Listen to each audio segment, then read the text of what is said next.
What's up, everybody? You're listening to the No BS Show on WCFM and HD1 Columbia. This is DJ No BS. Thanks for listening. I always have to come back with the heat on Sundays from 2 to 4. I always want to make sure you guys have a nice start to your Sunday afternoon. Alright, so I'm gonna have to start off with the wild card song, alright? So tell me, I hope you guys like it, alright? And I'm gonna explain why I had to play this song, alright? So keep listening. This is DJ No BS.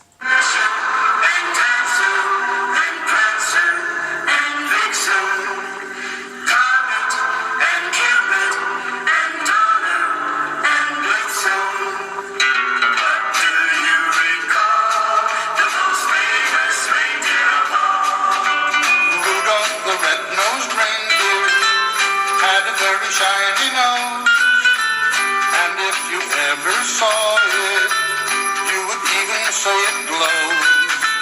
All of the other reindeer used to laugh and call him names. They never let poor Rudolph join in any reindeer game. Then one foggy Christmas Eve, Santa came to say, Rudolph, with your nose so bright, my sleigh tonight. Then how the reindeer loved him as they shouted out with glee, Rudolph the red-nosed reindeer, you'll go down in history. Rudolph the red-nosed reindeer had a very shiny nose, and if you ever saw it, you would even say it glows. All of the other reindeer used to laugh and call him names.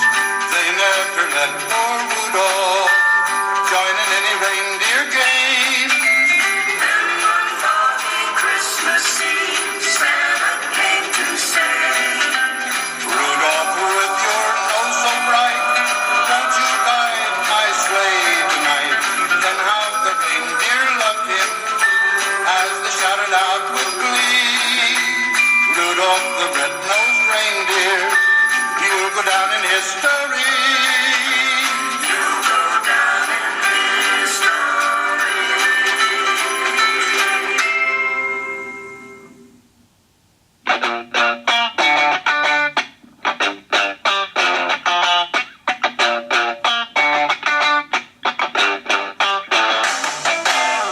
One little Christmas tree was standing alone, waiting for someone to come by.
gotta explain myself, because I know some people might be like, hey, it's too early for Christmas songs. But let me explain it to you, alright? With Christmas, it's one of those things that when it's Christmas season, you want to be in 100% Christmas mode, if you know what I'm saying. Like, once the first day of the official Christmas season begins, which, is Black Friday, the day after Thanksgiving, like, you want to be all into Christmas because it's such a short period of time on Christmas season, you just want to be, indulged into it, right? And so the way I see it is that November is a great time to start working yourself into it, because November is Thanksgiving season, right? But Thanksgiving is very similar to Christmas.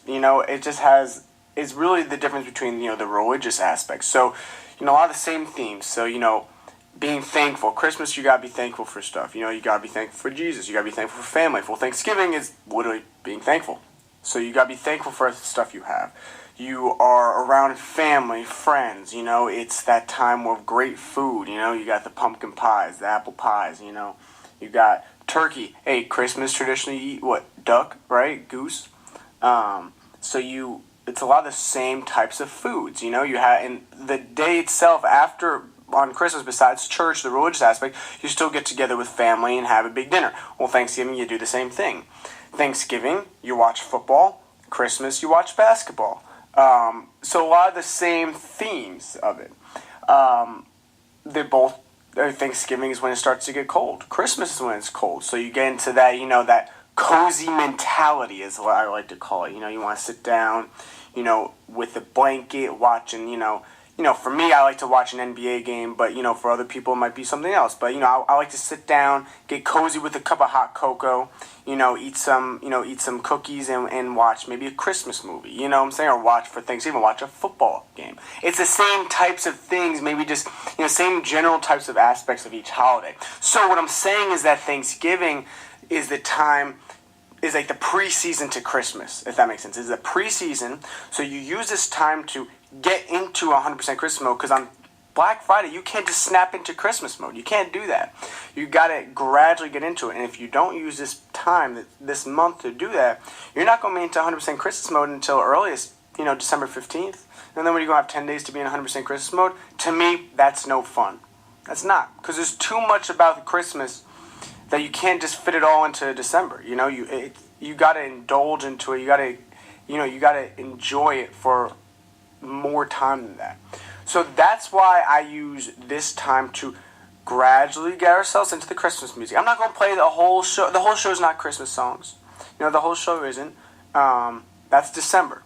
But I sneak a little, Rudolph in there, or a little, White Christmas in here and there, right? So I'm going to play a couple more songs throughout the show, because we have to start getting those songs into our head so we're ready, for Black Friday, which is the first day of the Christmas season. You know what I'm saying? So that's why I hope you understand it.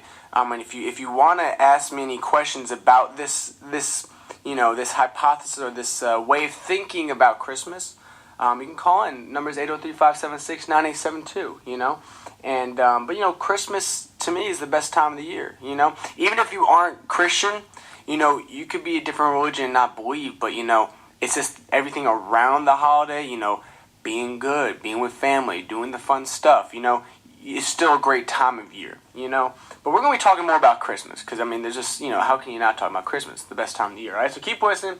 This is DJ No BS.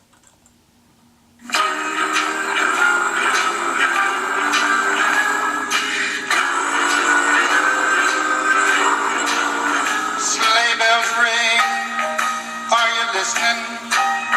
In the lane, snow is glistening. A beautiful sight, we're happy tonight, walking in a winter wonderland. Gone away is the bluebird, here to stay is a new bird. He'll sing a love song as we go along, walking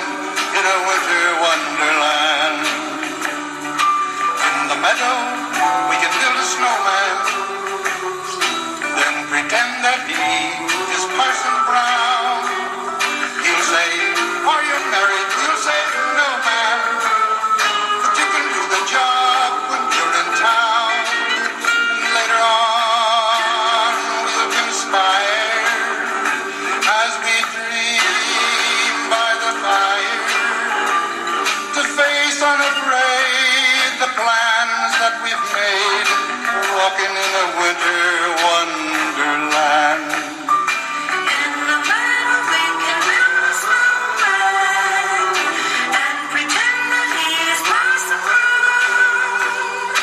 He'll say, "Are you married?" We'll say, "No, man, but you can do the job when you're in town."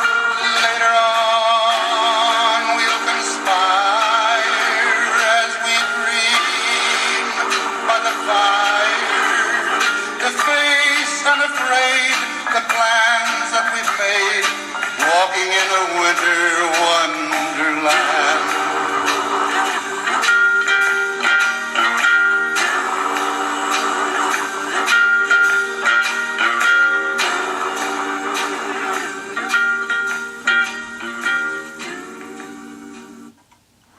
So yesterday was another great football game here at Williams-Brice Stadium.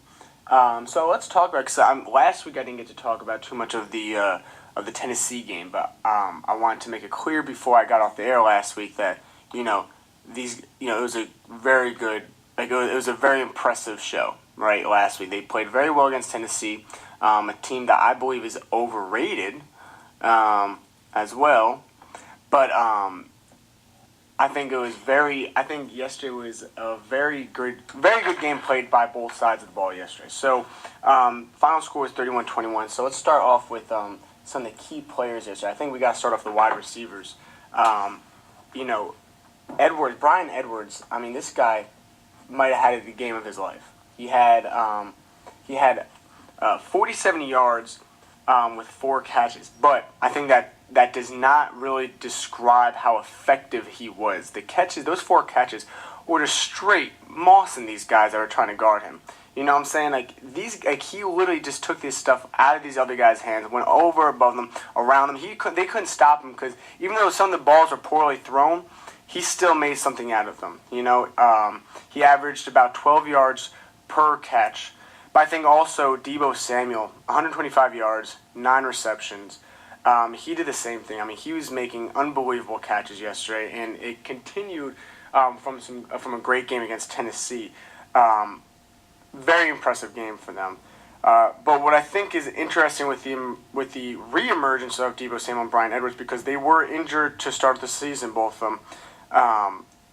We've seen Hayden Hurst's production go down. He only had 3 receptions with 20 yards.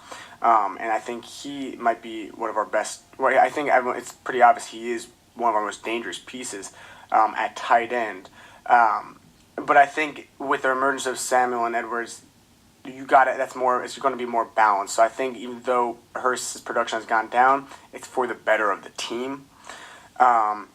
Yesterday also our run game was very good. Rico Dowell had 149 yards and 27 carries.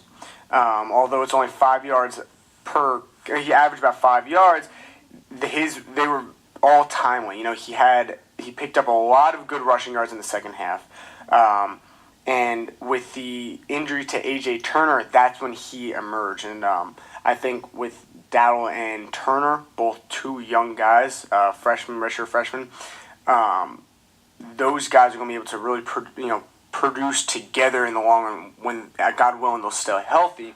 But I think Rico, again, same thing with Deebo Samuel and Bryan Edwards.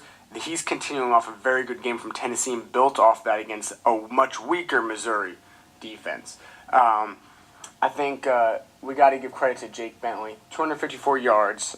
He threw for 22 for 28, and I think that's the key statistic. He only had 6 incomplete passes. And for a true freshman in the SEC, I think that's a pretty good number because, I mean, he's not like he's had all year to build into this. This is his second game starting.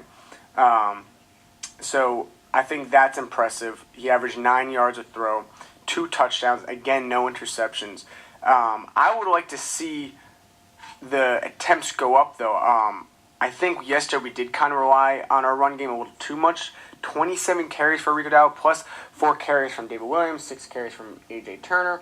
I think Jake Bentley has, over the last 2 games, has now he's earned the respect to be able to throw the ball more. I think we should see him take some more shots, especially against a Florida team that we're going to have to play next Saturday, who looked very weak against Arkansas, which we'll get into later.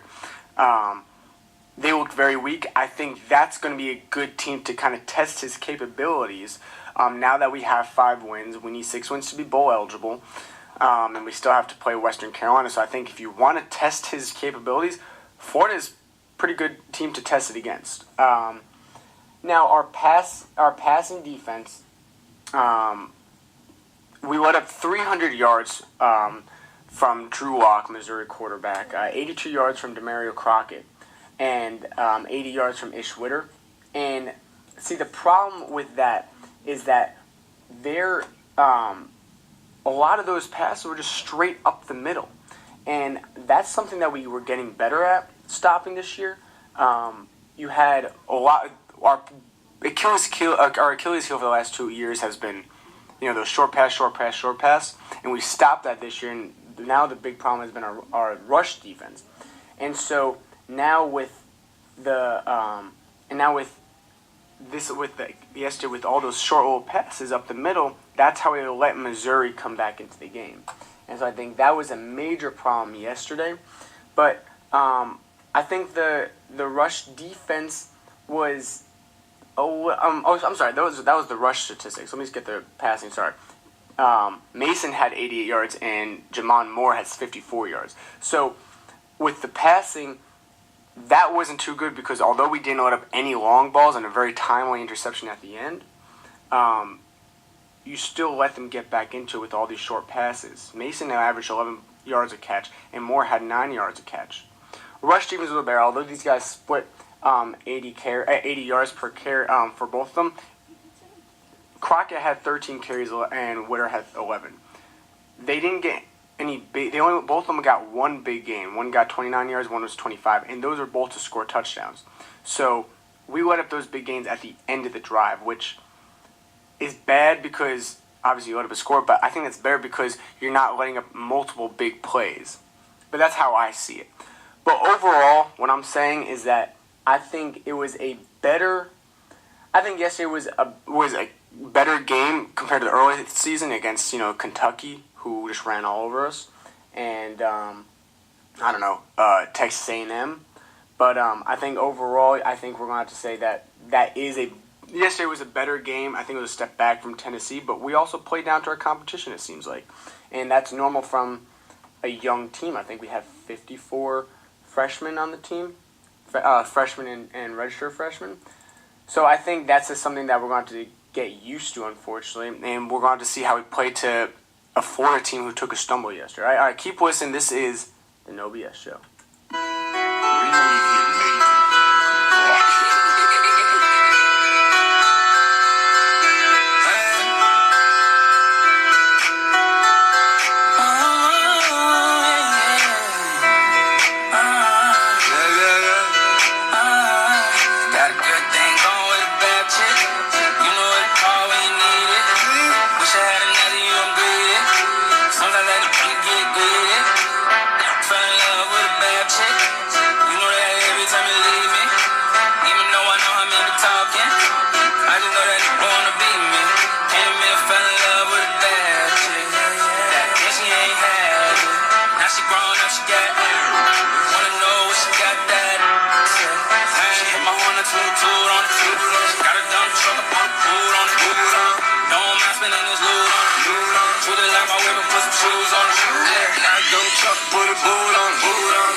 couldn't afford that. Now I walk up in the store buying all that. Drink it to the head, man, feel the rules. Pull up in the old school, bro, what's some news? Put it to the head, now we getting all that. Shorty found ass, don't even call that ring. And I can see why the people hate me. Pull up in the drop and I watch daily. Pull up to the front and you know I'm faded. Got a new crib and it's dated. Came from the bottom, watching you ball out. Drink it to the head, smoke till you fall out. Counting up this money, keep the goal up. All my niggas getting to this money, low up. Got a good thing going with a bad chick. You know what to call when you need it. Wish I had a natty, you I'm greedy. Sometimes I get greedy. Fell in love with a bad chick. You know that every time you leave me. Even though I know how men be talking, I just know that you wanna beat me. Came here, fell in love with a bad chick. Then she ain't had it. Now she grown up, she got it. Wanna know what she got that. She hit my horn and toot on it. Got a dump truck, I put a boot on it. Don't mind spending this loot on it. Truly like my whip, I put some shoes on it. Yeah.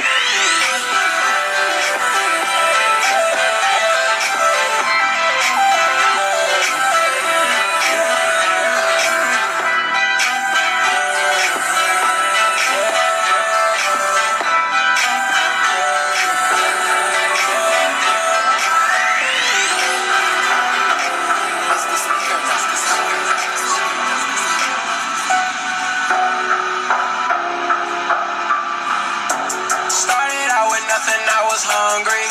Now I got a couple on me. But I don't wanna be a homie. I had to make a couple bands by my lonely. I had to make a couple bands by my lonely. I had to make a couple bands by my lonely. I had to make a couple bands by my lonely. I don't wanna be your homie. All I wanna do is count commas. I had to make a couple bands for the come up. Got kicked out the house, I had no option. I was going through it with my mama. Chugging and finessing, had to play it raw. Smoke, dodging fades, cause my head hard. When I dropped out, I said, call it, y'all imagine pulling up to your school in the best car. I was born in 94, I got the tattoo. I just took it, that's what that cash do. If you went from broke to rich quick, you would brag too. I'm sorry I finessed you out your money, but I had to. Started out with nothing, I was hungry. Now I got a couple on me. But I don't wanna be a homie. I had to make a couple bands by my lonely. I had to make a couple bands by my lonely. I had to make a couple bands by my lonely. I had to make a couple bands by my lonely. God, I don't wanna be your homie. Ha ha ha ha. You mad or nah? Don't walk. Them things go rah. These stocks don't get no love. My pockets is on large. I'm swimming in the guap. I got gold all on my watch. My belt costs one of your checks. I'm throwing all this money like bread. I know it make girls up. I know the Lord said. I'm winning, you lose. That's your fault, should never snooze. You broke, never make no moves. I be making movies, no time cruise. Started out with nothing, I was hungry. Now I got a couple on me. But I don't wanna be a homie. I had to make a couple bands by my lonely. I had to make a couple bands by my lonely. I had to make a couple bands by my lonely. I had to make a couple bands by my lonely. God, I don't wanna be your homie. Fucking with him up in the kitchen, cooking birds, sandwich. On the Schwarzenegger on from the whip. On the Schwarzenegger on from the whip. One reply to you, sneak this, suck it. When you see me, know I'm gripping. It's all about the money. It's all about the money. It's all about the money. It's all about the money. No limit to my money, I should get a tank. They walk me through the back, entering the bank. Base running errands, so I'm giving Hank. That's a hit, had him hit, lead it blank. He got 6 feet, I got 6 figures. Nothing less than 6 shots coming off the hip. Life a trip, life a gift, I'm a big chip. $1,000 hand wrist glitter. Never seen nothing like this, Flash, brother. Sure, yeah. I wish it would, boy. I begin sleeping with want you listen. Call me young, mellow, cuz scoring is my dish, boy. I'm CP3 cause I be dishing and handling the rock. Chef cooking with the pot, boy. It's all about the money. It's all about the money. It's all about the money. It's all about the money. Menace to society. Kane Brothers, my dog made 3 feds magazine covers. Get shot for the beat, wash up on the beach. Butt naked full of stems on your feet. Get stretched on the block, covered with the top. Backwoods, stay strapped, smoking in the dark. This bitch on 40, how you writing books? I'm from the city, testify and get your body took. Off Kamal rats on me cause of all the cheese. They had him in the scope and now it's time to squeeze. 50 stacks of coke, boy, now pay the penalty. Go call your kids, I swear to God, you're gonna remember me. Words powerful, it's time to see my DNC. In the 2-seater in Atlanta, picking up Ferrari or the Lambo, cause I got them both. Took a chain next, they know I got them smoked. Never robbed, baby, I'm so forever mobbed. I'm out in Vegas at the Palms, playing paddle ball. Push a button, I can turn it back, gotta run. Kick yourself, how you rat on all your dogs? Play my position, here I am, so now it's time to ball. Troy Ave, now it's time to ball. It's all about the money. It's all about the money. It's all about the money. It's all about the money. Shelly the fire, laugh in the face of doubt. You ain't got enough money, your fingers to count me out. BSB Records make the cipher complete. We the #1 independent label in the streets. And you just know that. Free Abdul Mateen, gotta get my bro back. Remember? Salute to the fans, supporters, and the DJs. It be hard to watch a cat when the van keep dropping. Got to be a Ford on, assuming pants keep falling. It be hard to understand when coming talk keep locking. I ain't even trying to talk, cause my jaw keep locking. She ain't trying to be a freak, but the bands keep pop. Still caught up in the streets and the feds still knocking. It be hard to understand me, my jaw keep locking. It be hard to understand when coming talk keep locking. Fight down, fight down. It be hard to understand when coming talk keep locking. Fight down, fight down. It be hard to understand when coming talk keep locking. I chew your little up, I booted it up. Got the snipers in the dually truck, and we tool it up. I be trying to share my life, but the money on my back. I been rolling all night, I got the money on my back. All about the move, throw 100 chains on, trying to cool up. I know it, bless it, pray to God. Soon as the flow hit my feet, I'm getting high. I go there, looking crooked in the face. She keep looking at her drink, probably think the liquor lace. Nah, I'm 1K. And I'ma keep it 100, fighting down, about to rip tongue It be up. hard to watch a cat when the van keep dropping. Got to be a Ford on, assuming pants keep falling. It be hard to understand when coming talk keep locking. And I ain't even trying to talk, cause my jaw keep locking. She ain't trying to be a freak, but the bands keep pop. Still caught up in the streets and the feds still knocking. It be hard to understand me, my jaw keep locking. It be hard to understand when coming talk keep locking. Fight down, fight down. It be hard to understand when coming talk keep locking. Fight down, fight down. It be hard to understand when coming talk keep locking. Slide in the cutlass and you know I paint a candy. Then I pulled up in a bucket, but I used to want a hammer. And I'm pouring up the ground down, sipping on rim. I ain't with that white shit, throw it all in it. Pull up to the back, black Zach, chief rockin' and the feds keep lurking, cause the boys keep talking rich car. Ran up on the plug about 40 times. 40 crack with 49s. Bite down, on high. Got 220, doing 69. Jump off to the mover and you know that. 50 chains on, diamonds flashing like Kodak. I remember 2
why I need phantoms. I got my doubt at gunpoint. That's why I need ransoms and I be handsome. That's why I got your girl before the money. Honestly, I thought I'd have 30 years before my 20s, but I'm cool with how it's happening. Girl in San Fran who wants to cross routes with me like a young Colin Kaepernick. Treat the money like a ladder, I'm passing it. Cause my family's number one, never put them number two. Trying to buy a house in cash for all the times we had to move. All the times my mom cried cause she ain't know what else to do. All the times she lost hope cause she ain't know what else to lose. All the times I shoot shots cause I don't know what else to shoot. Ooh, the trigger ain't nobody gonna do for you. Ooh, the trigger don't hesitate, just shoot. I'ma stay winning, I don't believe in luck. I believe that life's a buffet, better eat it up. I've seen enough to know that I'm really about to blow. Never felt like an employee, always felt like CEO. Even when I stacked shoes, I was never clocked in. Yeah, I always walked out, but I never walked in. That's a tribute to my headspace. And lately, my devils have been Spanish chicks in red lace, doing brujeria on me for 10 days, more like 10 months, but I got out of it. If I fall in love again, it's probably with a Saudi chick. But I keep my head up high and my middle fingers higher. Ooh, the trigger ain't nobody gonna do for you. Ooh, the trigger don't hesitate, just shoot. Ooh, the trigger ain't nobody gonna do for you. Ooh, the trigger don't hesitate, just shoot. All right, so I have a familiar voice on the radio with me right now. Can you please introduce yourself? Hey, how are you? I'm Jane Whaley. Been on the show before, known Bryan since freshman year. We go way back to South Quad, so. We go way back. Yeah, you've always come up here bringing a good voice up here. Aw, I've thanks. been wanting her to come up more, but she's just so busy, I mean, Too yeah. busy for the I numbers. work a lot. She works a lot. So. Too busy. So tell me, you're involved with a lot of stuff right now. Yeah. So you got so tell me about this big can drive that you're working with. So, I am interning at community schools of the Midlands, and we have sites at different schools in the Midlands that are in like low-income areas. So basically, 100% of the school that my internship is at is on free and reduced meal plan or free and reduced lunch. And so communities and schools' goal is to help reduce the dropout rate in America by giving kids the support that they really need. Because, if you're hungry or if you don't have the right clothes or if you have a bunch of problems at home, you're not going to be able to focus on school and you're not going to be able to graduate. And the model that they use is really economic. It's really good for the economy. I think the number is something like one kid drops out of school every 26 seconds. And that kid that drops out of school has a bigger chance of going to prison because 70% of the prison population is high school dropouts. So basically, we try to give these kids everything that they need to succeed so that they can get out of high school and either go into vocational training or go to college or do something, so that they're not, at risk for continuing the cycle of poverty or being in jail or whatever. So right now, I'm doing a can drive with communities and schools and with everyone else who is at communities and schools in my social work cohort here at USC, because a lot of us have our internships there. And we are doing a can drive for canned goods because we're going to make little baskets for some of the families in our schools to take home over the holidays because a lot of our kids only really get good meals while they're at school. So they get breakfast and lunch at school, and that's basically their main meals of the day. And so we're going to try to alleviate some of the pressure on their families by, getting them some non-perishable food like rice, canned goods, whatever, and giving it to them for the holidays so they have extra food to kind of eat over a break so that they don't have to go hungry and don't have to stress about that. So it's just one less thing. Because a lot of the kids that I have are already kind of in low socioeconomic backgrounds. And then they have things that get thrown at them, like life circumstances. One of my kids has a parent who's in hospice. One of my kids just found out his mom has cancer. So it's things like this that just kind of complicate it. And I don't think that a lot of Americans realize that most Americans in the middle class are one huge life event away from poverty. So one setback, one medical crisis, one thing could really put you in poverty. So that's why it's so important that we really just help each other out and give back to the community and try to.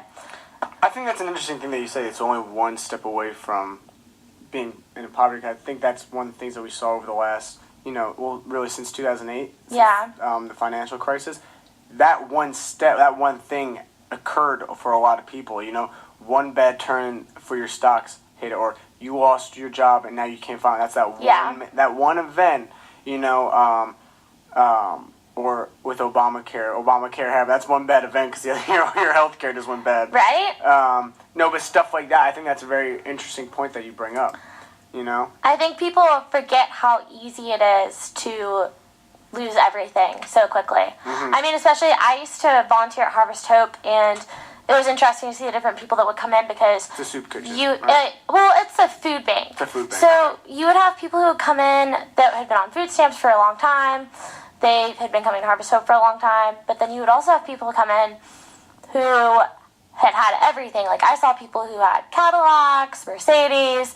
They came in, cars were bought and paid for, and they had to come in and get food because they had some kind of crisis happen and they just could not afford all the food that they needed for that month. So, and we have a program kind of not similar to Harvest Hope, but we do have a program at USC. I think it's Cocky's Kitchen or something. Yeah. And that is for students who might need food or not getting enough food, whatever, so we can just help each other out and really just be there for each other because college is expensive too. Yeah, and that was a program that was started our freshman year, so 4 years ago. Yeah. And I think that's probably been the worst publicized program. Which is awful because it's a great program, and Clemson actually just started a similar program modeled after ours. So, because I don't think that a lot of people realize that there are a ton of college kids who are on food stamps. You do not get enough. $20 a week is not enough for and especially food. if you're on meal plan. The meal plan's expensive, so a lot of people can't afford a meal plan. And even if you are, everything at the school goes over the meal plan, so a lot of times you're paying out of your own pocket. Yep. Now, I think the most public situation about not being able to pay for food is the Shabazz Napier. He was a basketball player at UConn, now he's in the NBA. But he said, I'm hungry, and a lot of times I go to sleep at night hungry, and athletes don't get enough through their meal plan, and we should get paid. And that sparked a whole thing, and the NCAA allowed schools to allow them to have free and unlimited meals and snacks. Now, that's a completely different situation because I can guarantee you Shabazz Napier probably really wasn't going to sleep hungry because the school, like UConn, I know UConn's a little different than us, but like here, I can tell you that they're not going, the school takes care of the athletes pretty well. Yeah. Especially now that they, if you're a scholarship athlete, you get $400 a month extra, the stipend, which is a new thing that was installed by President Pastis last year. I didn't know that. Yeah. It's big for recruiting as well. Yeah. If you can imagine, but that's a thing in the SEC. It's a lot of money a year. SEC was the first conference to do that. But with that, that still brought up a good point. Although he is a different situation, a lot of kids are going to sleep hungry. Because a lot of kids, especially South Carolina's a poor state. But now I want to know, how does you're talking like everything that you're talking about with your program and stuff like that. Is South Carolina or even Columbia, is it worse in Columbia than a lot of other areas? Or how is Columbia unique? Or is it not? How is Columbia unique? Why is communities and schools in this area? Yeah. Okay. Well, we have a communities and schools in Charleston as well. I'm not quite sure why they chose Columbia and Charleston. I think it's because it's just a bigger area with a bigger population, bigger concentration of students, so it was easier to kind of come in here and do it. But Communities and Schools is nationally affiliated. It's a national program based out of DC, and it was founded in the 80s, I believe, I think in 86. So, and they've done tremendous amounts of good to help reduce the dropout rate. And basically this guy was in New York in an urban setting, and he saw these kids who just need help, and he started hanging out in the neighborhood, and he said, what can I do? And he simply saw that these kids just needed some extra supports to get them through school, and that's really all that it was. So we're just that extra support system. Like, my kids having a bad day, they're crying, I come hang out with them, If they have a behavioral issue, I come hang out with them. We're supposed to be that caring adult that they might not always have. So it's kind of like I'm a teacher, but I'm also a counselor. So it's very interesting. I don't remember what else I was going to say. Well, see, I think that Columbia is a very poor city. Yes. And South Carolina is one of the poorest states. Yes. So I think it's very relative for this community, because although we do have a lot of people that are upper middle class in this area, there's still a lot of people that are poor. Yeah, I think it's interesting because I think that a lot of people on the USC campus, we're in our own little bubble. Yeah. So we don't go out to Colonial Boulevard or like out into Lexington and things like that and see everything that's happening, or see kids that literally do not have shoes, or kids that wear like the same outfit to school almost every day. Like, we just do not see those kinds of things here because we're all fortunate enough to be in college, and so we might not realize how lucky we are sometimes. But I am not quite sure how they decided to set up in Columbia, but I know that we choose our schools based on, it's kind of a contract between the school and communities and schools, if they want us in there or not. And from there, from getting in touch with the school and making sure that it's okay for us to have a site there, because we have to follow all of Richland One's guidelines. They'll sometimes shut down sites and open up different ones at different places. But we have one at Columbia High, St. Andrews Middle School, and then Wood Elementary and Sandell. So we have 4 in the Columbia area. Now, see, I think it's interesting. Obviously, Columbia is obviously a city, so more population. But now, for what I know about South Carolina, because it's very rural. Yeah. And so there's, just for example, everyone knows New York, and there's a lot of stuff being done with inner city kids in New York and the poverty that's there. Now, but there's one town that I knew pretty well. It's about hour and 15 outside of New York City, and that's where upstate New York begins. But now a lot of people from that area were from New York.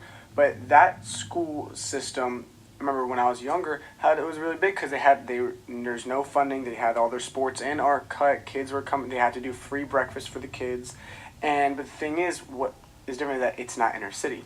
Yeah. And that's New York, and people forget that because whenever you talk about New York, because people forget, they always think of the city. They only think about the city, and I think that's really relative to South Carolina, because you're talking about Columbia and Charleston, but most of the state's rural, and I think if we go not just to Lexington, but if we go an hour out to I don't know towns because I'm not familiar, but just the Walterboro. Or Saluda, that distance. Yeah. So you go that far out, I'm sure you're gonna find a lot of this, and maybe even more of that because it's very rural.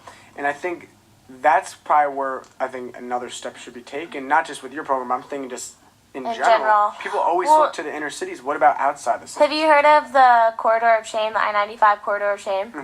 There's a huge documentary on Netflix about it.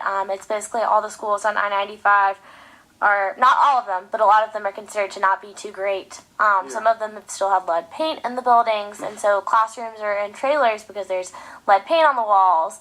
And part of our problem is that funding for schools comes from property taxes. So it's if you're living in an area where the property taxes aren't high, your school is probably not going to be that great. And it's hard for people to move. So that's kind of why these schools aren't awesome, is because of the way that the districting map is drawn out. They're just in very kind of not, I don't want to say impoverished areas because they're not necessarily impoverished, but low socioeconomic areas. And so the property taxes aren't really bringing in those big bucks so that they can, have the nice things that a lot of schools in this area have. Yeah. But I will say the staff at the school that I work at is amazing. I have met some incredible people. They all care so much about the students. The faculty is great, really qualified, awesome people, would literally do anything for the kids. So it's a great school, and I've really enjoyed it. So yeah, it's all right. Let's take a quick break, and we'll be back because Jane Whaley is a wealth of knowledge in this subject. But we'll come back. So, and wait, what's the name of the food drive again? It's a can drive for communities and schools, and we have collection points in some sorority houses. I think that the Kyle House has one. The AD Pie House has a collection point. There should be a collection point in the College of Social Work. And if you see any flyers that say 1 can, 2 can, who can, you can, those are us. So And it started? yeah, it started, and it'll go until after Thanksgiving. So. Okay, so we'll be right back. All right, keep listening. This is DJ No BS with Jane Whaley.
the best time of the year.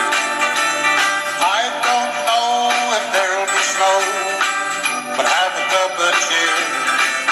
Have a holly jolly Christmas, and when you walk down the street, say hello to friends you know and everyone you meet. Oh, oh, the mistletoe hung where you can see. Somebody waits for you, kiss her once for me. Have a holly jolly Christmas, and in case you didn't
picture from our chopper now arriving at the scene.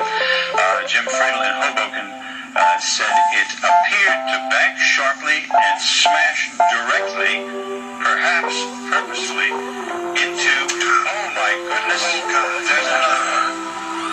Oh my goodness, there's another one. Oh my goodness, now it's obvious, I think, that there's a second plane just I think we have a terror attack of proportions that we cannot begin to imagine.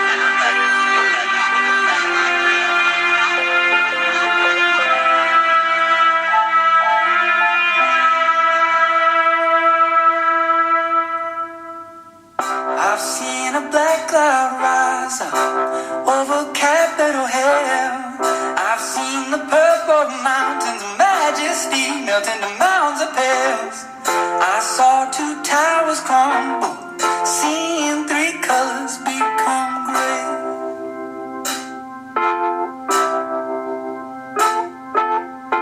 I've seen my neighbor's father pack up to go protect this land.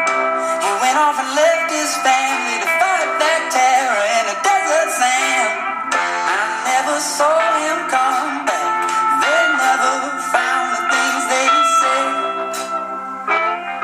they would. I've seen my mother break down, drop down onto her knees. Didn't know if she'd afford a mortgage in this land, said to be free. My father lost his job, we lost it all, three colors became gray.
times she lost hope, cause she ain't know what else to lose. All the times I shoot shots, cause I don't know what else to shoot.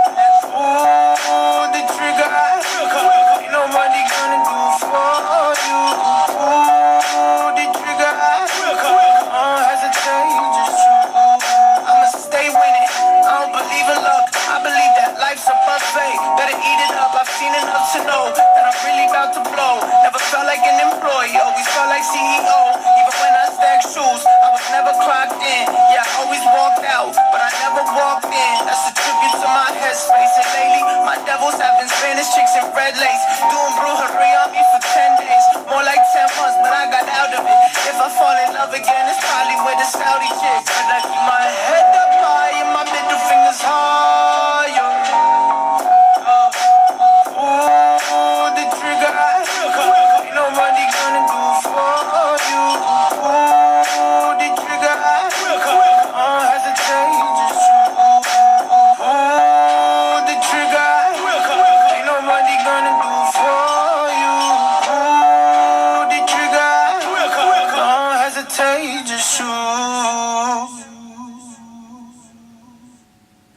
All right, welcome back. I'm up here with my girl Jane Will. Hello. So, we're going to have to change the subject, and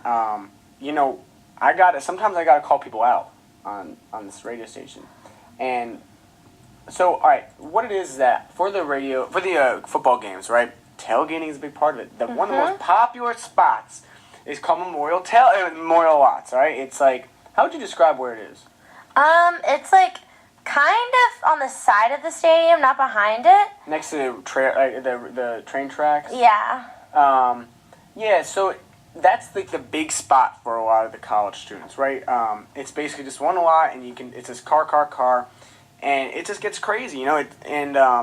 All the college students go there, with the exception of like the frat lots. But it's always been the big party spot. So, but you pay for your spot, and anybody. And all your friends can come. Yeah, and it just used to be And always usually it's open. like people always know each other. Like you can like hop from different tailgate to different tailgate, and you get to see all your friends. You don't have to be in a fraternity. Like there's usually everyone gets along. It's very peaceful. But there have been a lot of fights this year. But now the problem is that it's always been free to come in. Yeah. Now 2 weeks ago for the UMass game, they installed a new policy where Wristbands. Yeah, you have to get a wristband. So if you own a spot, say I own a spot, I put a list together of all of my guests. It's a guest list. And then you can come in. If your name's on the list, you go in. If your name's not on the list, you have to pay $5, right? So that happened. But now the thing is, there's only one person at the front gate. So you're talking about, there has to be a couple thousand. There's only one gate, and then one opening, yeah. There's one gate, and there's like a million people trying to come in, so it's like bottlenecks, and there's a long-ass line. There's realistically a few thousand people that go there, you know? Yeah. Think about it. The stadium holds 85,000. Now, we're not selling out, but the student section is always sold out, so that's, 20,000? It's supposed to be, yeah. And so then you have even more than that tailgating, so you can have realistically, somewhere around that much, probably not full 20,000, but you can have probably about 15,000 people going in and out of Memorial, I would say. I don't Possibly. think that's unrealistic. I don't think it's that. It's probably like 10, maybe maybe 10,000 max. going in and out. Not all at once, but you know what I'm saying? That's a lot of people. Well, and that's where they're like, oh, it's too crowded, there are too many fights, too much underage drinking. Like, they don't want the liability, because whoever owns the lots has to deal with the liability. But they just haven't really been thinking about very realistic ways to solve the issue. So basically what they did for the UMass game was they had a table with one binder of all 200 spots and a list under each spot. So you have to go up there saying, my name is, I'm going to spot 130, and you give them your name. They have to turn 130 pages, look your name. Now you tell me you do that for 10,000 people. Well, so they gave up on doing that. So they gave up on doing that because it was taking too long. The line is moving slow because, like I said, and everyone just skipped the line. And people were cutting, but they were making a killing with that because people had to pay because not everyone got on the list. So then I guess enough people complained. So this week they said, all right, we're not doing that. You just have to know the spot number and the person that owns it. But the thing is, again, they had one person working the binder. So you're having the same problem. But now you could cut the whole line for $5. You couldn't, but see, the other thing is... You could, yeah. You could cut the line for $5, but you couldn't... Like, we used to just cut the line and not pay and just go in. But this week, like, security was even better, so you couldn't even cut the line. Yeah, it was much harder. So, like, I got there and I was like, I'm not going to wait in this line. It's ridiculous.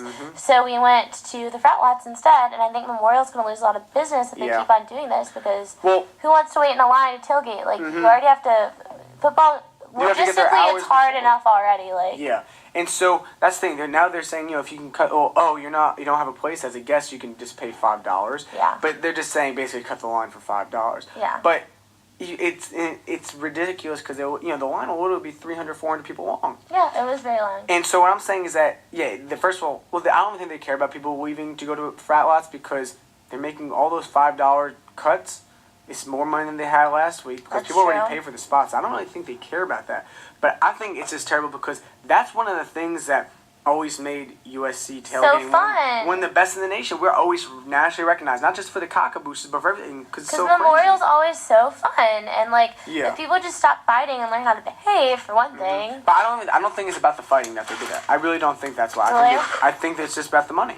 I think it's about fights, too. But the thing is, you're going to have a fight either way because people get drunk. You know what I'm saying? Like, that happened not this past one, but 2 weeks ago, I saw there was a huge brawl there. Yeah. And that didn't stop it. I think it's just ridiculous because it's just another money-making scheme, but they're taking away what's always been great about it. Yeah. Our senior year. So that's what I'm saying, Memorial, you got to cut this out because it's ridiculous. Or if you do want to keep doing that, hire 3-4 more people so the line moves, not one person flipping through, 200 pages. And then a million cops. Make Memorial great again. Make Memorial great again. I think it's ridiculous. It wasn't as fun yesterday. I think I should start making that a thing in school. And the problem is, the frat lots you can't get unless you're in the fraternity. Yeah. You know? Or you pay for a wristband, which is how much? I think it's like $10 maybe That's max. insane. I mean, it's free beer and stuff, so it's like But for it's people that better don't than drink, Memorial where it's like you're paying $5. You know what I mean? To cut the line, or you can get them for free. Yeah. But I'm just saying it's ridiculous. Memorial, you got to cut this stuff out because it's just stupid, and you're gonna lose. Next year if they keep doing that, I'm sure a lot of people are gonna be like, I'm not even gonna pay for a spot. Make Memorial great again. Make Memorial great again. I think it's a lot of BS. And I'm just not about that BS. You know what I'm saying? That's all I'm saying is make Memorial great again. Yep. Also, did you see that fight that happened at the frat lots on Old Row? The one that was between the two girls? Yeah. That was pretty good. Yep. Where'd you see? That's on. It's on Old Row. On Old Row. Oh, on the Instagram or? Yeah. There's tell me what happened. Tell people. This girl cut another girl in line to use the bathroom.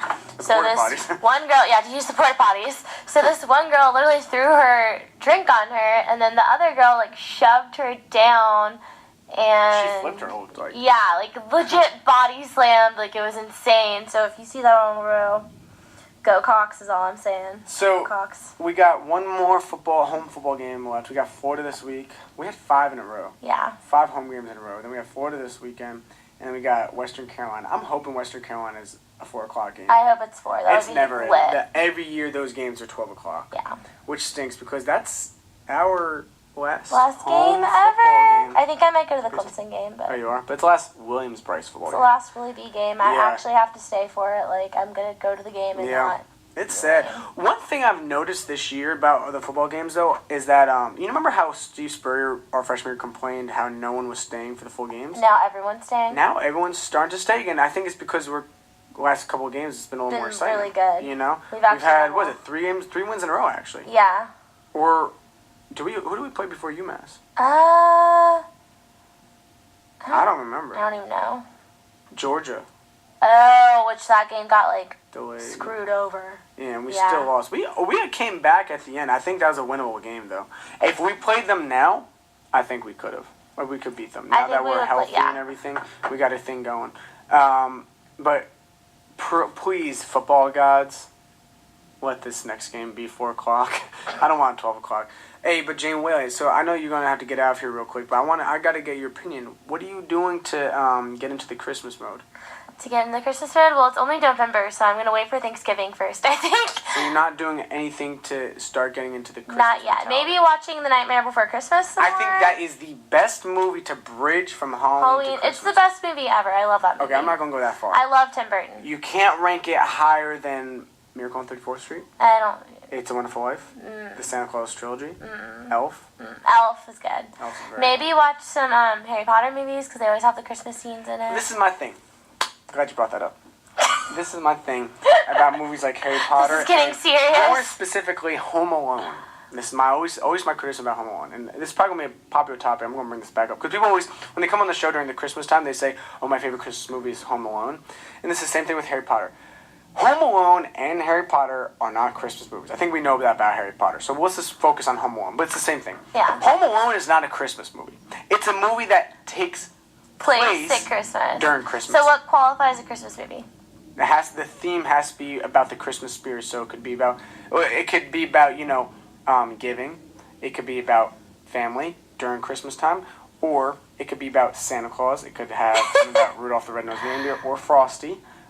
Elves, the Santa Claus process, so like Elf has a lot of stuff from about Christmas. Yeah. And that whole it's anything that has to do with Christmas, that type the of Christmas stuff. spirit. The Christmas spirit or Christmas, I call it the Christmas process. The act of writing a list, getting the list to Santa Claus, filling out that list, and checking it twice, and filling out the orders. And delivering it to the kids. I think that is the Christmas process, if that makes sense. So Home Alone has, in my eyes, nothing to do with Christmas. I will say this. I will start listening to the Pink Martini CD soon, because they have a really good Christmas CD that's awesome. Might have to start listening to it. Also, I gotta give my boy Cam a shout out right now. He just said he heard me on the radio, so I gotta give him a little shout to all the listeners of all the loyal listeners. Bryan Solomon show. Yeah, so you know it. hell yeah, Cam. Gotta thank him for listening. So so yeah, that's that. Unfortunately, I've been restricted on. I can't play Nat King Cole Christmas songs. I can't play Dean Martin songs. But see, like Nat King Cole is so good. Yeah, it's the best. He really is the best. He does my two favorite Christmas songs: "Oh Holy Night," and the Christmas. Could you play song. Ella Fitzgerald? She has No. some good Christmas. Yeah, they're not gonna let me. Too big of a name. Wow. Yeah, can't get into that, The unfortunately. man's getting restrictive. Yeah, it's created a lot of stress for me. No, I'm joking. But It's killing the creative process. Yeah, you said it, not me. But we can play some other great Christmas songs. All right, so Play some Father John Misty. That's a little Christmassy. well, I might have to. I'll have to look in. I love Father John Misty. I don't know. I'll have to see if I can. It's not Christmassy, but like the album has but Mary on it, so it's a whole therefore thing it's with the Christmas. songs I'm allowed to play these days. I can't get into it, unfortunately. But we got some other great Christmas songs. All right, keep listening. This is DJ No BS.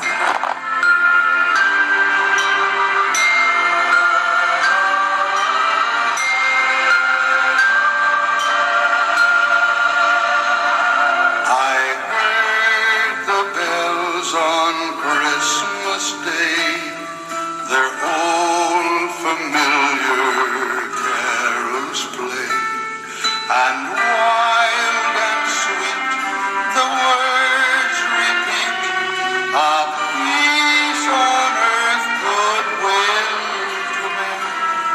I thought as now this day had come, the belfries of old Christendom had rung so long, the unbroken song of peace on earth, goodwill to men.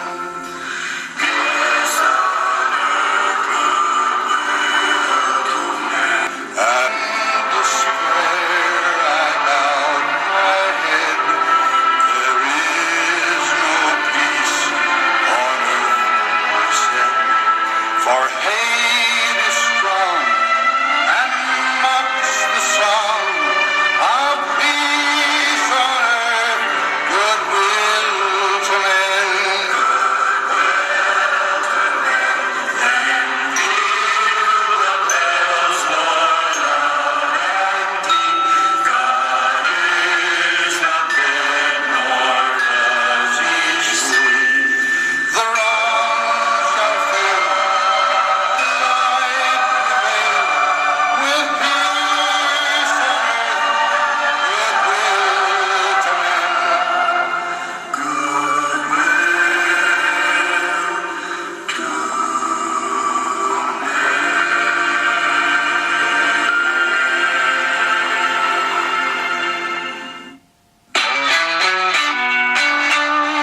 I gotta say, that's one of my easily favorite Christmas songs. I don't know, it's just, I could just jam out to that, you know what I'm saying?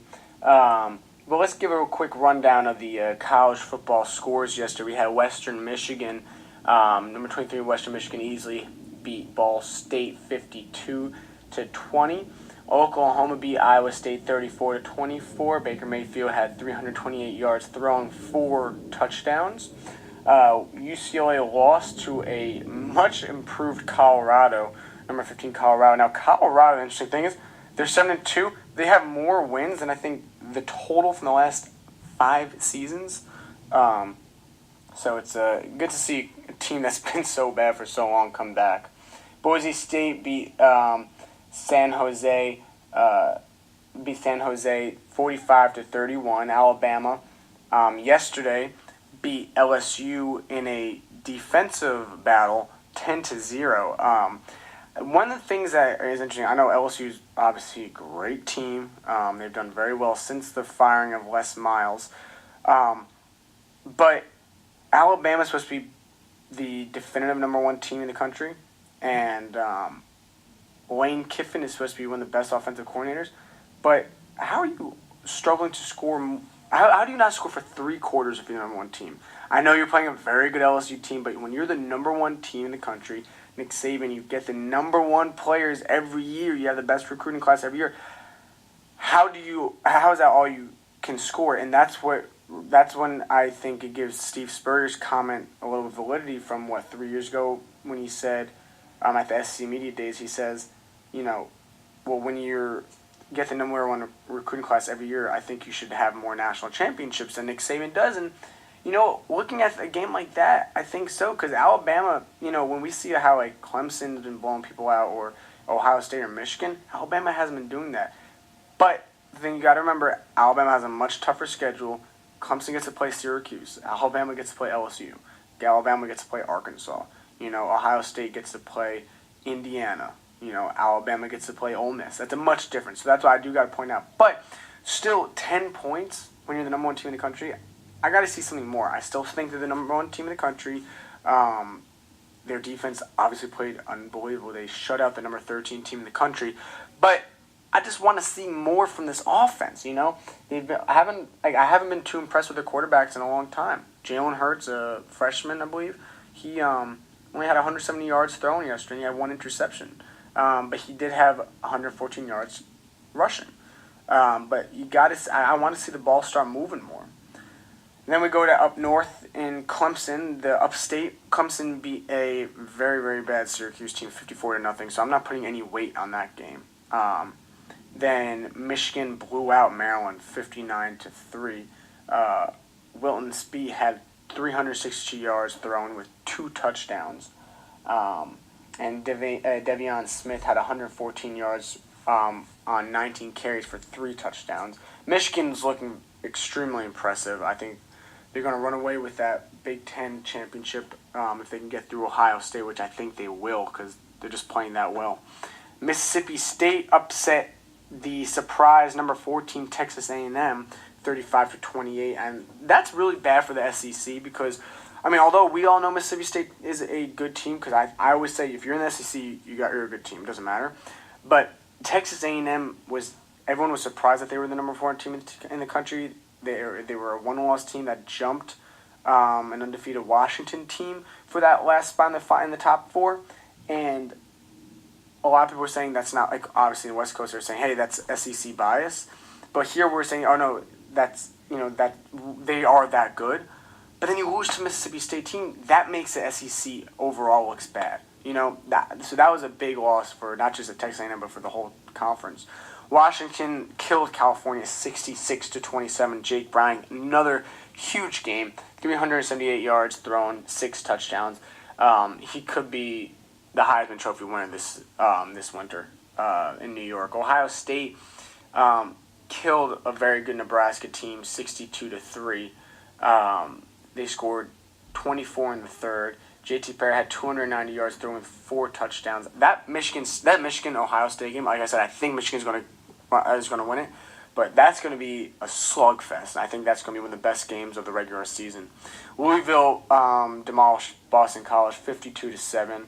Lamar Jackson had 4 touchdowns throwing and then 3 touchdowns rushing. This guy's, I mean, I don't think we've had a better choice in, possible Heisman Trophy winners at the quarterback position between Jake Browning and Lamar Jackson. I don't think we might not have ever had a better choice between these two guys because these guys are just killing it. Wisconsin beat Northwestern 21-7. Auburn just barely beat a weak Vanderbilt team 23-16. Florida lost to Arkansas, which is a big loss for Florida and the SEC East. Penn State beat Iowa 41-14. A lot of people were surprised Penn State moved that high to 12 in the college football rankings. And Iowa has had a much weaker year since last year, but they definitely played with a little more of a swagger yesterday. TCU beat Baylor, giving Baylor their second loss of the year, and they didn't just beat them; they beat them badly, 62-22. Oklahoma State beat Kansas State 43-37. Virginia Tech beat Duke by 3 with a score of 24-21. Not too good for Virginia Tech because Duke is one of the worst teams in the country. Definitely one of the worst teams in the ACC. West Virginia beat Kansas 48-21. UNC beat Georgia Tech 48-20. Mitch Trubisky had 329 yards thrown with a touchdown. Florida State beat NC State 24-20. Florida State, I'm just disappointed because they are not looking, they're not looking like the typical Florida State we've been used to. There was Jameis Winston years that were just demolishing people. They're just looking weaker, which is sad because the recruiting has still been great. Washington State, these guys are back. And another team like Colorado, who has been bad for a very long time. They're back in the top 25 rankings, and they beat Arizona 69-7. And it's surprising because Arizona over the last, 3 years has been one of the top teams in the country. So it's just surprising that, the Pac-12, just so much turbulence. You see Arizona and USC and UCLA and Oregon, 4 teams that have been dominant, not just the last couple years, but with USC and Oregon in the last 10 years, 15 years, dipping. And now you see Washington State, Washington, Colorado in the rankings. The West Coast is wild. That's all I gotta say. It's wild out there. All right, keep listening. This is DJ No BS. Yeah. They try to send for me, envy and jealousy. It's everything I wish upon my enemies. All that for them, right back at them. What my mind keeps telling me, I hear everything. I don't ask if it's all there, cause it better be. Trust me, it better be. No long talking and settling. Jizzle never won no wrestling, but he's on a big belt metal ting. Streets unruly. More life for my brothers trying to better things. Cause all my men are running to the money, will be running like I. And all my men are running from them hoes on the roads like whoa, like whoa. A month ago you didn't wanna know, but now I'm seeing though. These catties, they be calling off my phone. All these men and they applaud me on the road. Up a corner for my bro. Man, they keep them talking on the low. But all my men are bros. And all my men are bros. My man them have your man them on the ropes. I'll have man them on your road. Man them in a battle on their own. With a battle with a pole. I've got man them that will slap and that will go. Night jacket on my back, I'm looking cold. It's funny how these catties wanna know, but all my men are running to the money, will be running like I. And all my men are running from them homes on the roads like whoa, like whoa. A month ago you didn't wanna know, but now I'm seeing gold. These catties, they be calling off my phone. All these men and they blow me on the road. Free smoke, anybody want it, they could get it, no joke. Call up landlord, that's bro. I only link with the real ones, Lord knows. On phone, I love to see a fake go broke. I don't run to Twitter with the things I know. I fall back just to see how it unfolds. Yeah.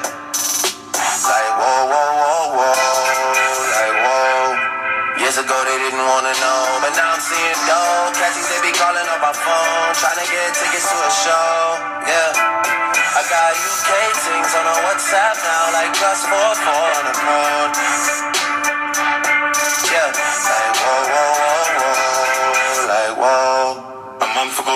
wanna know, but now I'm seeing though. These catties, they be calling off my phone. All these man and they applaud me on the road. I put calling for my bro. Man, they keep them talking on the low. Man, they keep them talking on the low, low, low.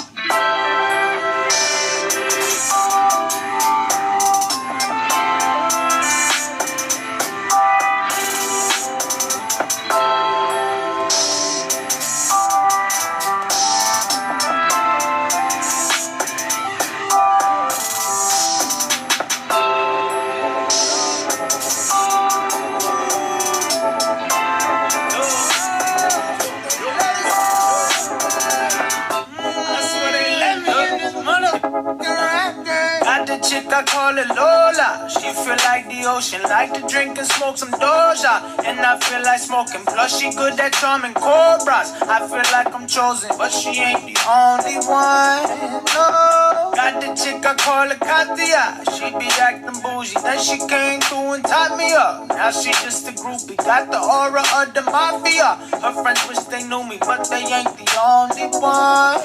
No, no. What they want, what they want, what they want.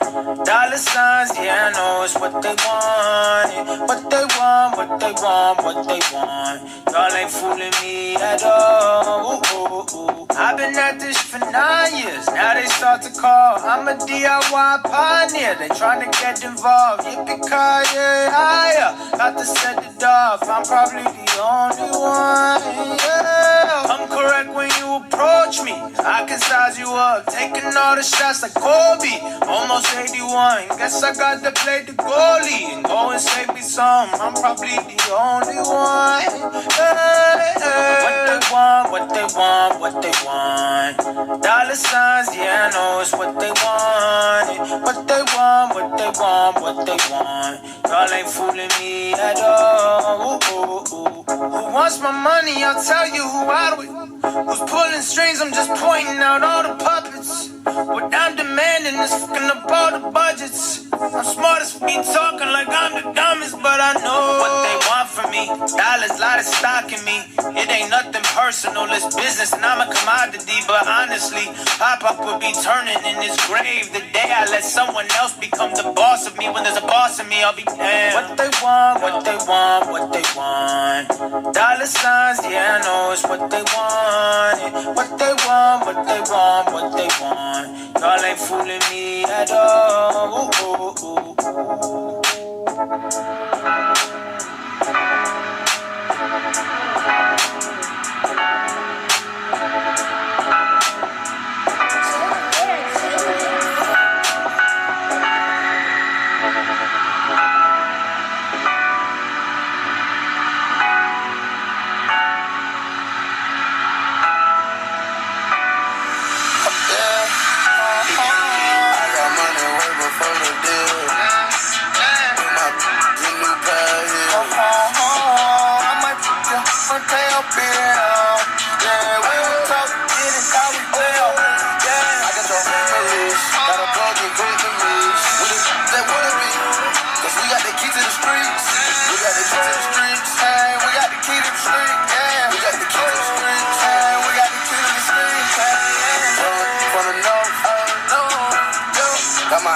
Like a hawk,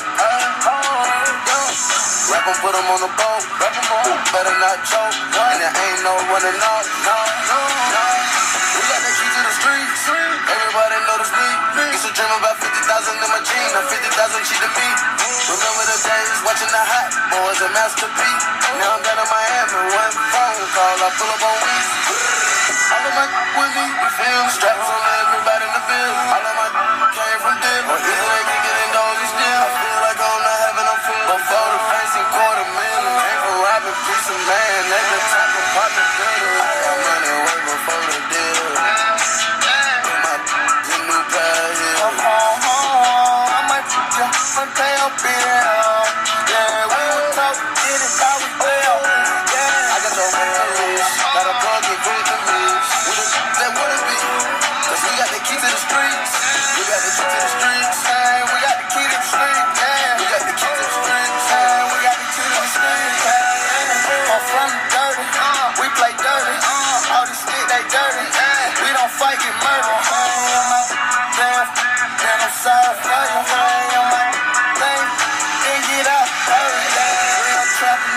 seen the drought, we gon' ship them out. Any problem, we gon' air them out. What they talking about? We don't count, we win now. No, we ain't serving no else. We ain't never out, we ain't never out. Hit up Quavo, we gon' need another bendo. I'ma flood that with more key than a piano. Yeah, all these say they love me, I'm so handsome. Yeah, they know about Lucci going else and they gon' tell you, yeah. I got money way before the deal. Put my in new pair here. I might play up here. Yeah, we will talk, get it, how we play up. Yeah, I got your family, got a plug in with the moves. We the that wanna be, cause we got the key to the streets. We got the key to the streets, hey, we got the key to the streets, yeah. We got the key to the streets, hey, we got the key to the streets, hey. I got the key to the street, man. Just like Dr. Dre, he got the jar with Yara. I come straight about a 1500, they the block my over here. Whoa, double cup of no ice tea. Call me your phone before I go to sleep. Got to. Up around the land and in the hot cooler, geeking out the hand and the lean. Whoa, take off. Let's go out. Go ahead, take off. 24/7, no day off. Ballin' like we in the playoffs. 20 at the playhouse. They quit the freeze up when they K out. If they tryna fuck, I kick it out the house like Martin Luther King stay out. They like to whip it till the K's out. Get the liquor for some ways out. Say working, you laid out. Jump with the decapitate, blow his face out. Won't get it till he laid out. Assassinating, knock him up like I'm paid out. Bank getting money, 19 with a 650. Next scene, it's not FBI. I got money way before the deal. Yeah. Put my new pair here. I might play up here. Yeah, we will talk, get it, how we play up. Yeah, I got your family, got a plug in with the moves. We the that wanna be, cause we got the key to the streets. We got the key to the streets, hey, we got the key to the streets, yeah. We got the key to the streets, hey, we got the key to the streets, hey, yeah.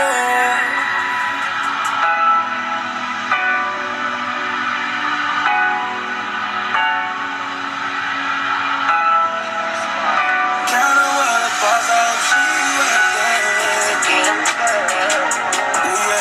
Ooh yeah. She just wanna count on what her boss. She know where I'm from, she wanna grab it now. She just wanna count on what her boss. She worked it, I ain't wasting time. Just the truth, I ain't got time for lies. No. She just wanna love a thug. I can't love you. Sorry, I'm in love with money. She just wanna love a thug. But I can't love you. Baby, I'm in love with money. I do not fuck with no basic hoe. Talk about bands, I play with those. I got 'em. Love jerky, not chase up. Gucci for my favor. Louis Ugg for my stable hoes. All for unable hoes. Single lane with my maple hoes. Montclair for the winner. Ball made for the dinner. I these truck I spend. Now you mad Vic Miss. Ain't nobody perfect. Bring her home to my mama, no. Ain't nobody worth it. I am who they worship. You ain't better than my worst shit. And I like the way she work it. When is she twerk? The mama she good and she perfect. I gave you my number so work. Yeah. She know where I'm from, she wanna grab it now. She just wanna count up what I was off. She worked it, I ain't wasting time. Just the truth, I ain't got time for lies. No. She just wanna love a thug. I can't love you. Sorry, I'm in love with money. She just wanna love a thug. But I can't love you. Baby, I'm in love with money. I love my money too much. Be on me too much. She caught me a phone too much. And they're doing too much. Summertime roof up. Head like a tube-top. Off the Molly boot up. Real fool none. Basically not an option. Even when I was not pop. Check the gram hot top. You was out here thought. She real, she trill. She don't get down how she live. She been through jail and all. And shot it did not tell. My baby, yeah, she work.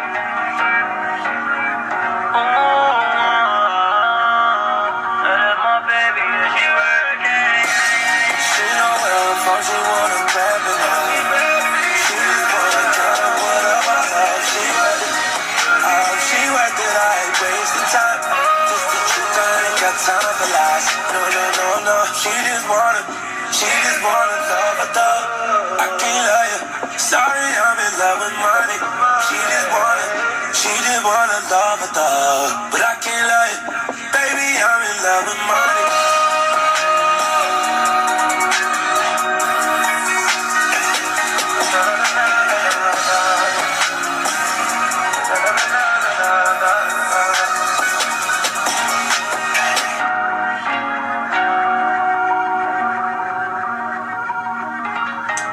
So yesterday, USC was, or not yesterday. I'm sorry. Friday was an event called Cockstock, and that was an event that you guys, some of the listeners might remember from last year and earlier this semester, being talked about on my show. Now, just to give you a little backstory, Michael Parks, president of the university, student body president of the university, and his chief of staff, Jake Loritz, when they were running for student body president, that was one of the main parts of their platform, to have a big event for the students, and to have a big event, have a big headliner come here and do a performance. And so once Michael Parks got elected, he said, "I'm gonna do it," and he did it. And he had the rap duo Ray Shremmerd come. If you aren't familiar with their songs, they did a couple big songs called No Flex Zone, or Black Beatles, Look Alive. They had an album. I don't know if there's their second album, but their latest album came out earlier in, I think, September or August. I think it was August. But they're not one of those big names like Jay-Z or anybody, but they're pretty big in the hip hop and rap world.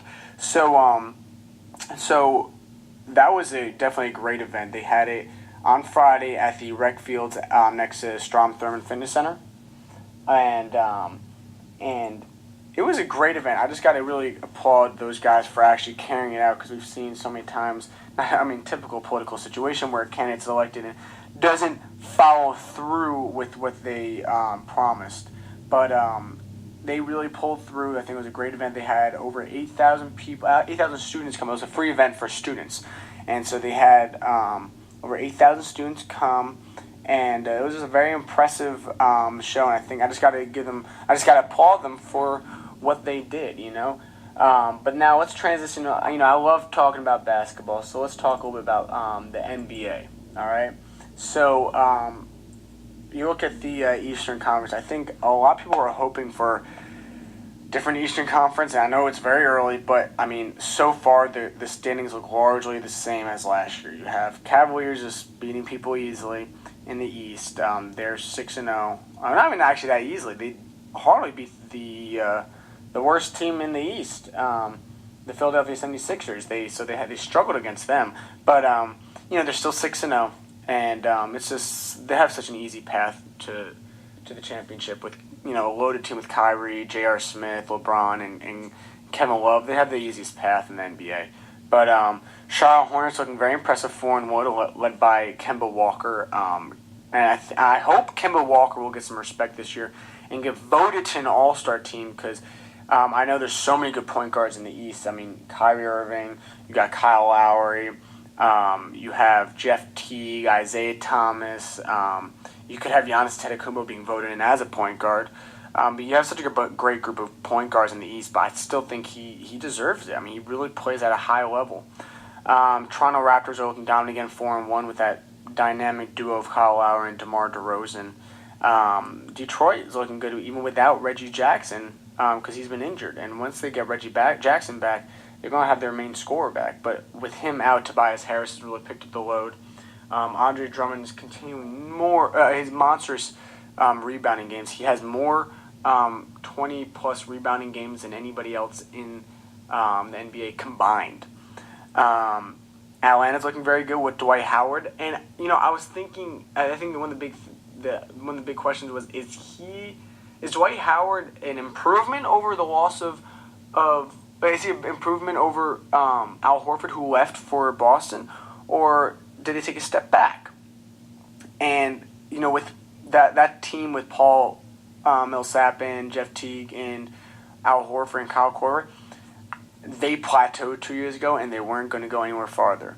And so letting Al Horford go, I don't think was the end of the world. I think it would have been really good to match him up with Dwight Howard if they were able to. But it seems like he might be an improvement because he's better defensively. And, Al Horford's a stretch big, really. I mean, he definitely has a good post game, obviously, but he also stretches out a lot. Dwight Howard isn't a stretch, and I think that's actually better because Paul Millsap, although he's, 6'8", he plays like a stretch 4 a lot. So I think that allows him to play more of his game and gives him better spacing at times. And so I think that actually might be an improvement. I don't really know why they let Jeff Teague They traded Jeff Teague. I know they're doing it because of the money, but Jeff Teague, I think, is one of the best point guards in the East. Dennis Schroeder, obviously, is a great player, and I think he's definitely capable of starting this league. But I think when you have Dennis Schroeder and Jeff Teague, I mean, that's obviously a great 2-point guards having on a team. You look at the teams that are disappointing me so far. Miami Heat. Listen, I know you lost Dwayne Wade and Joe Johnson, but I mean, I need to see some more production. I mean, Hassan Whiteside, he's still playing well. I need to see more from Goran Dragic because this guy, when he was with Phoenix, he was he was a type of guy who was always in play for a triple-double, and I'm not seeing that so far. I want to see some more leadership and more. I want to see his numbers go up because now that Dwayne Wade's gone, you can start scoring more. You have more room to produce. But I think what's good about Dwayne Wade leaving is now you're really going to see Justice Winslow grow this year. I'm telling you, by the end of this year, Justice Winslow is going to be one of the best young players in the league. So I think he's just going to have so much room to grow. He really has great potential. Tyler Johnson, this guy just got a $50 million contract based off of nothing, basically a year and a half of averaging, I think, 6 points a game. And now with Dwayne Wade and Joe Johnson gone, this is where he has to start earning that money. So I'm hoping to see him actually produce. Now let's talk about my Knicks. My Knicks, I mean, what's up with you guys? 2 wins, 4 losses? I'll tell you what's wrong. I think they need to change is Kristaps Porzingis and Carmelo Anthony are the 2 best players. But they both need the ball in their hand to contribute. You got to start them. You need both of them to be on the floor in the fourth quarter. But I think what they need to start doing, take Porzingis out earlier after a few minutes and let Melo dominate that offense, right? Because Derrick Rose is also going to be a ball-dominant guy. You don't need 3 ball-dominant players on the court. So you take Porzingis out, have them run it, and then put Porzingis back in with that second group a little bit. So you start alternating their time. You can still start them. You still have one and have them ending the game, but you got to take Porzingis out earlier. Let Melo finish out his the first quarter. Put Porzingis in. Let him dominate really that second quarter. You just got to overlap their play more until the fourth quarter.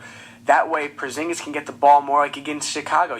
When he was running with that second group a lot, he was laying it up from 3 because he needs the ball in his hands, and he has a great post-up game.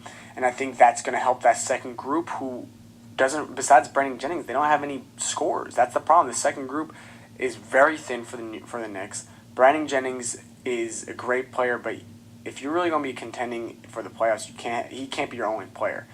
Justin Holiday is a good player, but he's not going to be breaking out and averaging 15 a game for you. So I think that's where you need to start overlapping it. And Joe Kimno is good enough on defense where you can take Porzingis out and put one of your backup bigs in.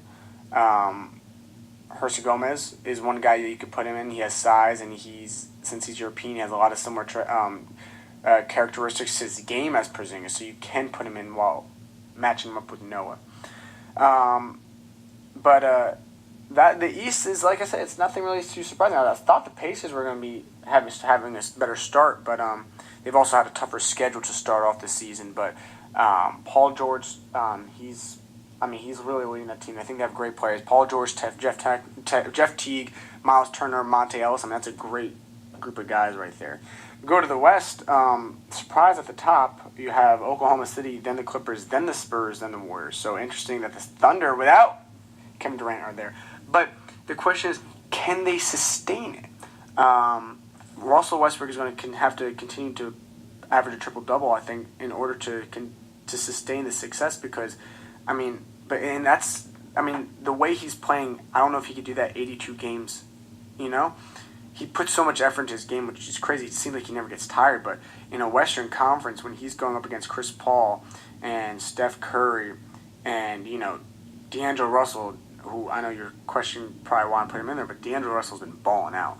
But, Damian Lillard, Michael Conley, James Harden, I don't know if he's going to be able to do that for 82 games. And Victor Oladipo is definitely stepping up, and I think if he continues to step up, and Montezumas is going to, Sabonis, if he starts stepping up as a rookie, I think that production is going to be invaluable because it's going to take a lot of load off of Russell Westbrook. Steven Adams, I think, is going to continue to play well. Just got that new $100 million contract. Is he worth $100 million in this market? Yes, that's his market value. But I was having this debate the other day. To be a $100 million big man, which Rudy Gobert now is too, I feel like you got to be a top 5 big man in the top 5 center in the league. I don't think Rudy Gobert is there yet. I think he can be there. And Steven Adams, defensively, definitely is a top 5 center. Offensively, you can put the Gasol brothers in there. You could put DeMarcus Cousins, Dwight Howard, and Brook Lopez, and I would take any of those guys over Steven Adams. So I was a little bit surprised with that type of money, but he's still young. I think he's about 24, so he has a lot more room to grow, and I think he's going to be. I think if he really can improve his low post game, that's the next part, because he puts himself in great positions to offensive rebound, to get those little shovel passes when Westbrook drives. He cuts to the basket really well, and obviously defensively he's very good. So I think if he really works on that ISO game, then I think he'll be worth that money. The Clippers looked very good last night. They blew out the Spurs by 24 points, most they ever beat the Spurs by. Chris Paul looked good, Blake Griffin looked good, JJ Redick looked very good. But the Spurs, I know that was a bad loss, but I still think the Spurs, if they can just sustain, if they can last the year without any injuries, if they can stay healthy, Tony Parker stays healthy, Manu Ginobili stays healthy, I think it's going to be good, because I think they could legitimately contend for the West with the Warriors. I think it's a 2-horse race between those two teams, the Warriors and the Spurs, but with the Spurs, because Kawhi Leonard, when they play the Warriors, no one could guard him, and if he can, and I think he can sustain that, because defensively he's the best player in the league, and his offensive game has gotten so much better, and the hustle that he puts in is only matched by probably Russell Westbrook, and then the Warriors don't have an answer for LaMarcus Aldridge and Pau Gasol, and then Kyle Anderson's stepping up. I love Kyle Anderson. I think he's going to be great, and don't be surprised if Tony Parker starts to decline over the next few years, or he retires. Don't be surprised if he actually slips into that starting point guard spot, because remember, he was out of high school, he was a point guard, and at UCLA he was a point guard. So I think they just have so many great role players. Jonathan Simmons is very good, Patty Mills, so that's why I think they're legitimate, can actually take the West. But the Warriors, their offense is great, but you looked at the game against the Spurs. Their offense was fine until they took the starters out. They were still on track for scoring over 100 until they took their starters out. But defensively, it's just so porous. Klay Thompson is supposed to be a very good defensive player, and he's been doing it. But with Kevin Durant, he should be able to. He shouldn't have to pick up such a defensive load, and it just looks like he just can't defend at that high level that we were used to last year. And Kevin Durant is now being put at more of that really solid four spot. And a lot of times he's the biggest guy on the court with Draymond when he's out there with Draymond Green. And so when you have two undersized guys playing at those positions, I know Durant is still 6'11", but he's body weight, size, and strength. He's undersized for that 4 spot. I don't see how you could do that if you have to play. If they have to play the Spurs, or if they have to play even the Grizzlies in the playoffs. How is that? What are they going to do when they have to match up with Zebo and Marc Gasol? I don't know. Zaza Pachulia is good, but he's not better than some of these centers in the West. I would have liked to see JaVale McGee getting more playing time. This guy's a high-energy guy, rim protector. That's what I would like to see. I think that could be the difference maker. But my last team to look at in the West, the Lakers. This team is talented, They're 3-3. D'Angelo Russell's playing much better. Julius Randle's playing like one of the best young guys in the league. And with Lou Williams and Jordan Clarkson continuing their good play, I think that for them, the sky's the limit. Timothy Mozgov is going to be a game changer for them because they didn't have a really good anchor back there for the last 2 years. So I think that could be a difference maker. Right? All right. Let me play a couple more songs before I get out of here. All right. This is the No BS show. All right. Keep listening. Hit it from the back, watch it. Bless you, bless you. Crying in my arms, I can correct you, correct you. With your boy, want some more. Yeah, alright. You was right, I was wrong. Yeah, I should've never ever took her home. Yeah, I should've just gone. Yeah, fantasy on my phone. Yeah, hit it from the back, watching. Bless you. Yeah, crying in my arms, I can wreck you. Talking about a broken heart, running to the restroom. Yeah, look at my mama chick like we rich. Yeah, look at my like we rich. Say we ain't got no money, said best. Counting all that money, it's all that just no bet. I know that you ain't got it, boy. Why you ain't just say that? They see I got that money, that was like I said that. I don't put that on mine, I been had that. When I saw my girl, yeah, you know I had to back that. And for me, they had that. Fine, clone me, I had to back that. Try to diss me, I take it to your family. I'll your sister to make sure that she vanished. Yeah, alright. You was right, I was wrong. Yeah, I should've never ever took her home. Yeah, I should've just gone. Yeah, fantasy on my phone. Yeah, hit it from the back, watch. Bless you. Yeah, crying in my arms like a wreck you. Talking about a broken heart, running to the restroom. Yeah, alright. You was right, I was wrong. Yeah, I should've never ever took her home. Yeah, I should've just gone. Yeah, fantasy on my phone. Yeah, hit it from the back, watching. Bless you. Yeah, crying in my arms. I got pop on my got my love in there, popping like the black tag, shopping on it. I just bought a new old jet, yeah, it's so fast. Fuck a new check, all I speak is that. Don't you ask me where the clothes at, where your clothes at. Got my niggas down, but y'all tripping too. Is the truth? Got my niggas what the got into you. Project baby, y'all was skipping in the hallway, I was scared to school. All my P's and Q's, all them chicks call me chicken boo. Sleeping concrete, bet you won't come across the street. Pardon me, I don't talk to you, so don't you talk to me. I ain't dissing on nobody, I'm vibing on the beat. Honestly, I'm just trying to be, I just gotta be. Trying to get over on anything they telling lies to me. I spent 5 on my pink ring, she love my diamond ring. Anyway, I'm married to the gun, she said her vows to me. I ain't getting on my knees, babe. You buy down to me, you go down for me. You lay down and do the time for me. Sorry, boo, yeah, I lied to you, but don't you lie to me. It's Lil Kodak, the finesse kid. What who hides me? Told the doctor I'm a healthy kid. I speak broccoli, I will run around your whole boy like Monopoly. Oh boy, you's a bold boy, like it's got to be chocolate. Call me Reese's, can't catch me without the piece. Say like me, I'm 10 toes down, you falling off your feet. I would trick your chicken, fool with treat, call it Halloween. Yeah, that money is what I play for, call it lottery. God, you's a clown to me, you's a clown to me. You can't smack me black or mile with me, get in the car with me. You a funny guy, don't you even joke around with me. How could it be? Get from round the G, you brown, get from me. I'm a freak, been junkie. You a junkie, getting skin, I'm getting junkie.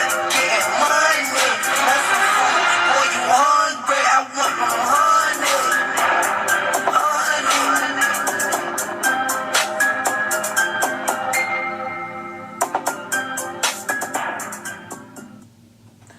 Alright, that's it for my show, the No BS Show. I'm up here every single Sunday, 2 to 4. Always bring guests to you, always bring good music. And now that it's November, like I explained, it's Christmas time, you know. I gotta play some more of my Christmas songs. Each week I'll be putting up some more Christmas songs. So but I still got all the good tunes for you, you know. So I want to thank everybody for listening. I gotta give a shout out to my mom, and my sister for always listening.